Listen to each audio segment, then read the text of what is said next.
వార్షికోత్సవం సందర్భంగా Meenakshi test tube baby centre Guntur నందు ఐవీఎఫ్ ట్రీట్మెంట్ పై 40 to 50% రాయితీ. సపరేషన్ యాంగ్జైటీ అనేది ప్రతి పిల్లవాడు ఫేస్ చేస్తాడు. కొంతమంది పిల్లలు దానికి అలవాటు పడతారు, కొంతమంది అలవాటు పడరు. స్కూల్కి వెళ్ళేటటువంటి టైంలో కూడా ఏడుస్తూ ఉంటారు, చాలా ఇబ్బంది పెడుతుంటారు. ఈ సమస్య నుంచి బయటపడాలంటే ఏం చేయాల్సి? జాయింట్ ఫ్యామిలీస్లో సపరేషన్ యాంగ్జైటీ వచ్చే పాసిబిలిటీస్ ఎక్కువ ఉంటుంది. కానీ న్యూక్లియర్ ఫ్యామిలీ ఎప్పుడైతే వచ్చేసిందో పిల్లల్ని చూడడానికి ఎవ్వరూ లేకపోవడం మూలంగా ప్రతి తల్లి తండ్రి కూడా పిల్లల్ని ఎప్పుడు మనమే ఎత్తుకుని తిరగాలి, నేను ఇంకొకరి చేతికి ఇవ్వను, కిందకి దింపను. So don't be over possessive. Madam, separation anxiety అనేది బహుశా ప్రతి పిల్లవాడు ఫేస్ చేస్తాడేమో, ప్రతి పాప ఫేస్ చేస్తుందేమో కదా. పుట్టిన డే 1 దగ్గర నుంచి కూడా పాలు ఇచ్చేటప్పుడు ఆ హార్ట్ బీట్ని వింటూ పాలు తాగుతారు, లేకపోతే పడుకునేటప్పుడు హార్ట్ బీట్ని వింటూ బేబీస్ పడుకుంటారు. ఆ హార్ట్ బీట్ని వింటే అంటే అది ఒక రిథమిక్, ఆ సైకిల్కి అలవాటు పడిపోతారు కదా ఆల్ 9 months వూమ్లో. తర్వాత నుంచి డెఫినెట్గా ఈ సపరేషన్ యాంగ్జైటీ నుంచి డెఫినెట్గా పిల్లలు ఇబ్బంది పడుతూ ఉంటారు. కొంతమంది పిల్లలు దానికి అలవాటు పడతారు, చక్కగా వాళ్ళ డే టు డే లైఫ్లో అలవాటు పడిపోతారు. కొంతమంది అలవాటు పడరు, స్కూల్కి వెళ్ళేటటువంటి టైంలో కూడా ఏడుస్తూ ఉంటారు, చాలా ఇబ్బంది పెడుతూ ఉంటారు. ఈ సపరేషన్ యాంగ్జైటీని ఎట్లా అడ్రస్ చేయాలి పిల్లల్లో? ఎట్లా ఈ సమస్య నుంచి బయటపడాలంటే ఏం చేయాల్సి ఉంటుంది? ఫస్ట్ ఆఫ్ ఆల్ అసలు సమస్య ఎవరి దగ్గర ఎక్కువ వచ్చే పాసిబిలిటీ ఉంటుంది. మీరు నోటీస్ చేస్తే జాయింట్ ఫ్యామిలీస్లో సపరేషన్ యాంగ్జైటీ వచ్చే పాసిబిలిటీస్ ఎక్కువ ఉండదు. ఎందుకు అంటే మదర్ దగ్గరే చైల్డ్ ఉండడు. చైల్డ్ లైక్ అందరి దగ్గర పెరుగుతూ ఉంటాడు కాబట్టి ఆల్రెడీ చైల్డ్ గెట్స్ అడాప్టెడ్, చాలా మంది దగ్గర మూవ్ ఆన్ అవ్వడం. కానీ న్యూక్లియర్ ఫ్యామిలీ ఎప్పుడైతే వచ్చేసిందో పిల్లల్ని చూడడానికి ఎవరూ లేకపోవడం మూలంగా అమ్మ దగ్గరే ఉండడం అలవాటైపోయింది. అండ్ ఇప్పుడు పెరుగుతున్న కల్చర్లో మనం సేఫ్టీ ఎక్కువ లేకపోవడం అనుకోండి, రకరకాల రీజన్స్ మూలంగా ఇల్లు తప్పితే మనకు బయట ప్రపంచం తెలీదు. ఆర్ మనం పిల్లల్ని over pampering or over possessiveness మూలంగా ఫ్రీగా బయటికి కూడా వదిలేం. కరెక్ట్. దాని మూలంగా 4 గోడల మధ్యలో అమ్మ దగ్గర మాత్రమే బేబీ ఉంటారు. కరెక్ట్.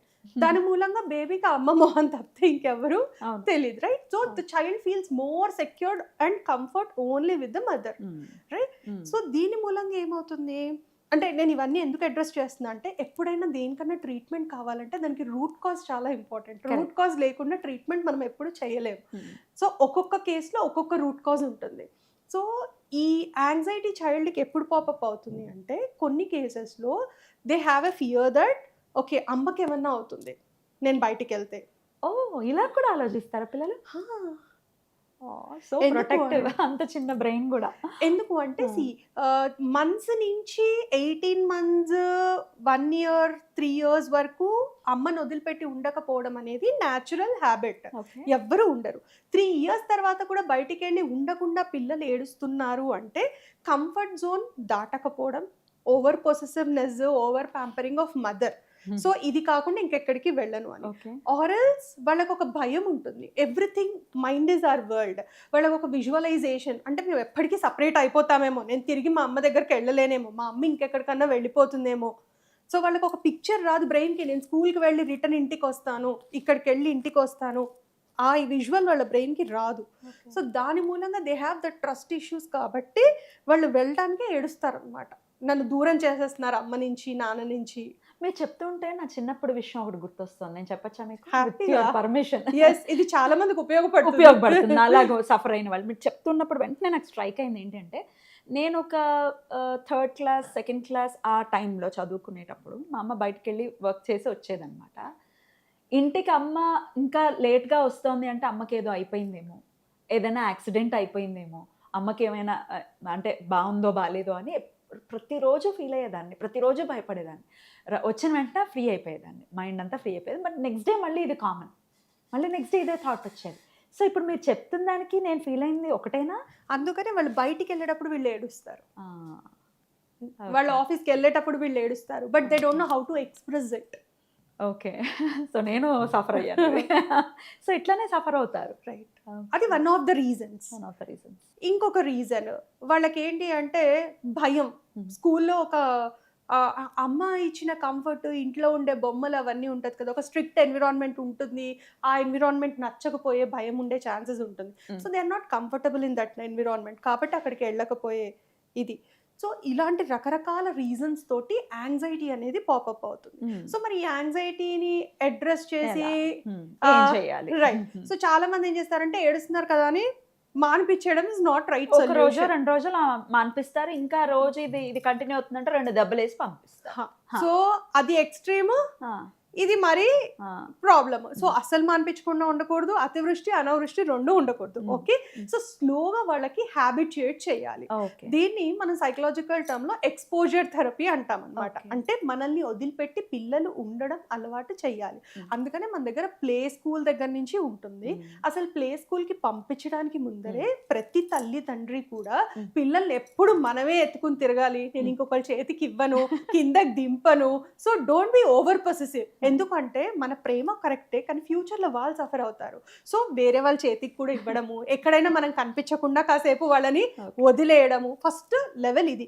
పోనీ ఇప్పుడు మీరు ఆ స్టేజ్ దాటిపోయారు అనుకుందాం, స్కూల్లో వదిలిపెట్టారు అనుకుందాం. సో 10 minutes కొంచెం అవే ఉండి స్టార్ట్ అబ్జర్వింగ్ దెమ్. దాని తర్వాత చాలా ఏడిస్తే కాసేపు 1 hour ఉంచి ఇంటికి తీసుకొచ్చేయడం. బట్ యూ ప్రామిస్ దెమ్, నాన్న నువ్వు 30 minutes ఉండు, 30 minutes తర్వాత నేను తీసుకెళ్ళిపోతాను, and stick to your words. Yeah. చాలా మంది పేరెంట్స్ ఏం చేస్తారంటే 30 minutes అని చెప్పి వాడు ఏడుపు ఆపేశాడు కదా, లేకపోతే వదిలేద్దాం. అడ్జస్ట్ అయిపోతాడు, నేను ఇంటికి వెళ్ళిపోతాను, టీచర్స్ మేనేజ్ చేసుకుంటారు. సో మీరు ఎప్పుడైతే మాట మీద నిలబడరో వాళ్ళకి ట్రస్ట్ ఇష్యూస్ డెవలప్ అవుతాయి. Okay. సో ఎప్పుడు ట్రస్ట్ ఇష్యూస్ పిల్లల్లో క్రియేట్ చేయకూడదు. మీరు ఏ మాట మీద కమిట్ అవుతారో అదే మాట మీద ఉండి, ఇవాళ నీకు స్కూల్ ఎలా ఉంది, నచ్చిందా, ఇక్కడ ఎవ్వరు ఏమనరు, నేను ఉన్నాను, రీఅష్యూరెన్స్ క్రియేట్ చేయడం. సో స్లోగా దీని మూలంగా యాంగ్జైటీ లెవెల్స్ తగ్గుతాయి. కానీ రేర్ కేసెస్లో మనం జెనెటికల్ ఆస్పెక్ట్స్ కన్సిడర్ చేయాలి. ఫ్యామిలీలో ఎక్కడైనా కనుక ఇట్లాంటి యాంగ్జైటీ history. లెవెల్స్ అలాంటివి ఉంటే రేర్ కేసెస్ లో మాత్రమే అది అప్లికబుల్. మిగిలినవన్నీ కూడా జనరల్ గా చైల్డ్ లో గో త్రూ ఆస్పెక్ట్స్. మొత్తానికి ఓవర్ అ పీరియడ్ ఇట్లా మీరు చెప్పినటువంటి స్టెప్స్ ని ఫాలో చేసుకుంటూ గనుక వెళ్తే డెఫినెట్ గా వాళ్ళలో చేంజ్ వస్తుంది. మేము ఇవన్నీ చేసినా కూడా చేంజ్ రావట్లేదు అని అంటే మీ హెల్ప్ కోసం ఎప్పుడు ఏ పాయింట్ ఆఫ్ టైంలో రావచ్చు? ఇది మనం ఒక 3-4 months అయిపోయాక కూడా if still the problem is persisting, మీరు ఈ అన్ని ఎఫర్ట్స్ పెట్టాక కూడా చైల్డ్ అలాగే ఏడుస్తున్నాడు, మీరు కమిట్మెంట్ ఇచ్చి ఇంటికి తీసుకెళ్తున్నా కూడా 30 minutes కూడా ఉండలేకపోతున్నాడు, అవన్నీ జరిగాక కూడా అంటే then you have to seek for a professional help. Right. అయితే ఈ ఆటిజం పిల్లలు కూడా ఇట్లానే సెపరేషన్ యాంగ్జైటీతో చాలా బాధపడతారండి? బాధపడే ప్రాబబిలిటీస్ ఉంటాయి. సో వాళ్ళది it's a different case. Yes, డెఫినెట్గా సపరేషన్ యాంగ్జైటీ అనేది ఆ పిల్లవాడు ఎక్స్ప్రెస్ చేయలేకపోవచ్చేమో, కానీ యాజ్ అ మదర్ డెఫినెట్గా చాలా మదర్స్ ఫీల్ అవుతుంటారు, అయ్యో బాధపడు. పిల్లలు ఏంటంటే స్కూల్కి వెళ్ళడానికి ఏడుస్తారు, కడుపులో నొప్పి అంటారు, కరెక్ట్ వ్యాన్ వచ్చే టైంకో ఇంకోటో వాష్రూమ్కి వెళ్ళాలి అంటారు, లేకపోతే హెడ్ ఏక్ అంటారు. సో ఆ టైంకి రెడీ అవ్వడానికి హెజిటేట్ చేస్తూ వాష్రూమ్కి వెళ్ళి తొందరగా బయటికి రారు. మీరు ఈ సిమ్టమ్స్ అన్ని నోటీస్ చేయొచ్చు, ఇవన్నీ యాంగ్జైటీ సిమ్టమ్స్. Right right. ఇంకా తీవ్రతరంగా ఉన్నప్పుడు ఏమైనా మెడికేషన్ కూడా ఏమైనా ప్రిస్క్రైబ్ చేస్తారా యాంగ్జైటీకి? ఉంటాయి, కానీ జనరల్ గా ఇంత చిన్న పిల్లల్లో అంత ఎక్స్టెంట్ కి వెళ్ళడం అనేది వర్స్ట్ సినారియోలోనే ఉంటుంది. Maximum we can treat that with parental training and again behavioural therapy. ఆ రెండు వర్కౌట్ అవ్వని కేసెస్ లోనే మనం వెళ్తాము. సో అలాంటివి అప్పుడు ఏంటంటే మనం చైల్డ్ బర్త్ స్టేజ్ లో మదర్ అంటే డెలివరీ ఎలా అయింది, మైల్ స్టోన్స్ ఎలా ఉండే, ఇవన్నీ కన్సిడర్ చేసి, సో జెనెటికల్ హిస్టరీ కన్సిడర్ చేసి ఏమన్నా డిఫరెన్సెస్ ఉంటేనే we have to go for medication. Right.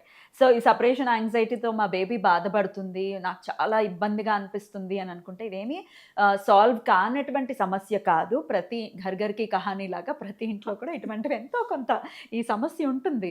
So correct వేలో దాన్ని కనుక అడ్రస్ చేస్తే ఈజీగా, అంటే కరెక్ట్ లాక్ పెడితే ఎలా అయితే ఓపెన్ అయిపోతుందో తాళం, సో మీరు కూడా అట్లనే ఈ సమస్య నుంచి బయటపడచ్చు, కానీ కరెక్ట్ అయిన పర్సన్ దగ్గరికి వెళ్ళాల్సి ఉంటుంది.